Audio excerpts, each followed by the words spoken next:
বলে আন্তর্জাতিক অঙ্গনে জোর আলোচনা হয়েছে। এছাড়াও অস্ত্র তৈরির কাঁচামাল থেকে শুরু করে কূটনৈতিকভাবে ইরানের পাশে থাকা সবভাবেই বিপদে ইরানকে সাহায্য করেছে দুই রাষ্ট্র রাশিয়া ও চীন। ইরানকে বোঝার ক্ষেত্রে প্রথমেই যে বিষয়টি সামনে আসে তা হলো তাদের রাষ্ট্রীয় স্থিতিস্থাপকতা। বহু যুদ্ধ, নিষেধাজ্ঞা ও চাপের মধ্যেও দেশটি ভেঙে পড়েনি, বরং প্রতিটা সম্পর্কে তারা রূপান্তর করেছে শক্তিতে। এই মানসিকতাই তাদের প্রতিপক্ষের জন্য সবচেয়ে বড় চ্যালেঞ্জ।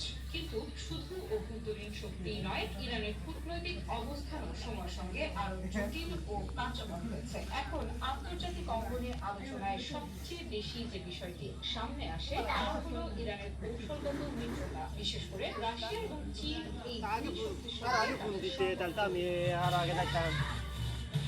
এই সম্পর্ককে অনেক বিশ্লেষক কৌশলগত ছায়া জোট হিসেবে বর্ণনা করেন, কারণ সরাসরি সামরিক জোট না হলে রাজনৈতিক, অর্থনৈতিক এবং কূটনৈতিক সহযোগিতার মাত্রা সময়ের সঙ্গে গভীর হয়েছে। এই জোটের মাধ্যমে ইরান শুধু কূটনৈতিক সমর্থন পায়নি, বরং নিষেধাজ্ঞার চাপ মোকাবেলায়